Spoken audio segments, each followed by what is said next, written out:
to the Popish plot. I'm Mike. And I'm Nate. It's Theology Thursday, and today's plot is the mathematics of sin. Yes. Several years back, I read a fantastic book. The book is entitled The Great Divorce, and it was written by C.S. Lewis. He's one of my favorite Christian authors of all time. I mean, him and Chesterton, those two, they make for some really good reading. But in this book, in the preface actually for this book, I came across a line which really always kind of struck me. I do not think that all who choose wrong roads perish, but their rescue consists in being put back on the right road. A wrong sum can be put right, but only by going back till you find the error and working it afresh from that point, never by simply going on. Evil can be undone, but it cannot develop into good. Time does not heal it. I was reminded of this quote. Recently I was having a conversation with some friends. One of them happens to work in an establishment that is nearby a number of places which, if we were talking in biblical terms, would have been referred to as dens of iniquity. Let's just say people give in to their lesser desires. Other people objectify themselves for the purpose of making money off of that. Houses of degradation and exploitation. Exactly.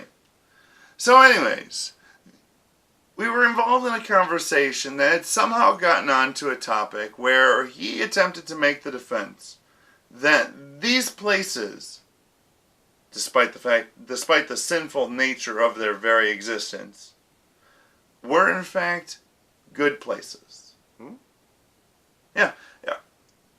His argument was that men have needs. This is not a new argument. People have made it for a long time, and that by having a place where they could satisfy those needs in a controlled setting, if you will, that they were then able to avoid the urges that they might feel compelled to do, which would do greater harm and evil upon other people. So it's tolerable, perhaps even laudable, to do something that is plainly evil. Yes. If it becomes good by preventing another evil. Yes. Now, well, to that, I would reply with the words of the prophet Isaiah. okay. From chapter 5, verse 20. Woe to you that call evil good and good evil, that put darkness for light and light for darkness, that put bitter for sweet and sweet for bitter. We can't call evil good. No, we cannot. And to be entirely honest about my friend's argument, even outside of the Bible, it doesn't hold water. His argument, in fact, has absolutely no statistical data that supports it. It was purely his opinion. In fact, what statistical data they have managed to collect on that actually suggests that it works the opposite way around. Much like with anything that could feed an addiction, like a drug, there is a tolerance factor, and the more accustomed you become to that thing, a bigger of a hit you would need to have in order to satisfy those desires. So in fact, what these places actually do is they simply create a situation wherein it's more likely for these other greater sins that they're supposedly preventing to occur. Because the people who go there frequently will eventually reach a point at which they're so tolerant of what's going on there that they will need something far beyond what they can get there. But Back to the sums. Back to the sums. So if you look at morality like a mathematical equation, if I take in a good and I add in a good, it's going to equal a good. Mm-hmm. It's always good plus good is going to equal good. Evil plus evil is going to equal evil. That's always the way that works. But the problem that most people run into is that we live in a Machiavellian world. In what way? Well, a lot of people base their morality on the notion that the ends will justify the means. Therefore, by that notion, they can take an equation that says big good plus little evil equals still big good. Maybe a little bit smaller good, but Still pretty big. still pretty big. Yeah. And as long as you've got this, as long as you've got a big enough good to balance out the evil that you're putting in there, you're going to end up with good after the equal sign. Nope. No, but that's really the point, is that this does not work. If we have a good thing and we put in an evil thing, no matter how big or small that evil thing is, what we end up with over here is evil. That's the mathematics of sin right there. So if we've got an equation, Mm-hmm.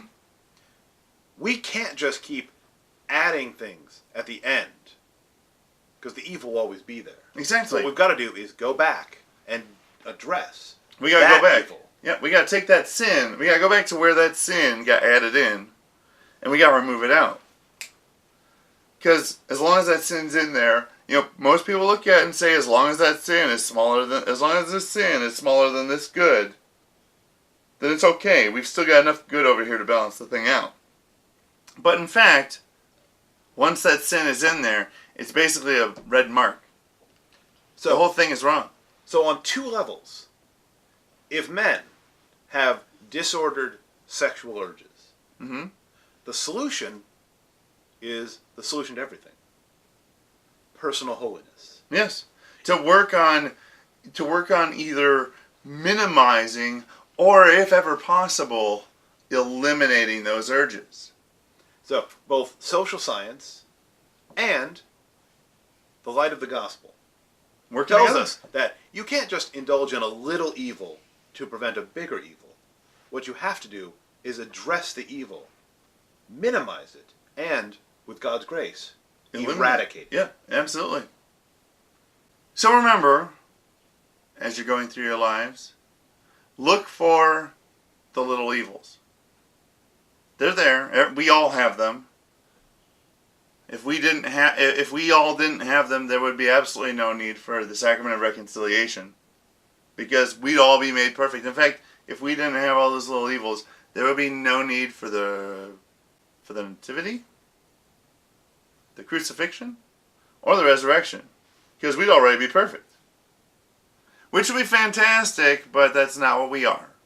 We are all broken and flawed human beings. And the solution is not to, just break in a different way. Yeah. The solution is to repair those breaks, to be made whole again. Yes, we should not indulge the broken parts in the least. We should find them, and we should work on getting past them. Because as long as those things are holding us back, those things are holding us back. So, Comment below. Do you agree? Do you disagree? What are the flaws in our argument? Do you think you can do good by doing evil? it's never been my experience. But maybe one of our highly intelligent viewers who disagrees with us can Can poke a enlighten hole us. in this Yeah, argument. absolutely. Like this episode? Subscribe to our channel. Ring that church bell to be notified the next time a plot is uploaded. Yep. Remember, pressing all those buttons not only encourages us to keep on doing what we're doing, but it helps us to reach more people. You, through just a little action of a single click, could help us reach others. And until next time, live your faith, Love your faith. share that love.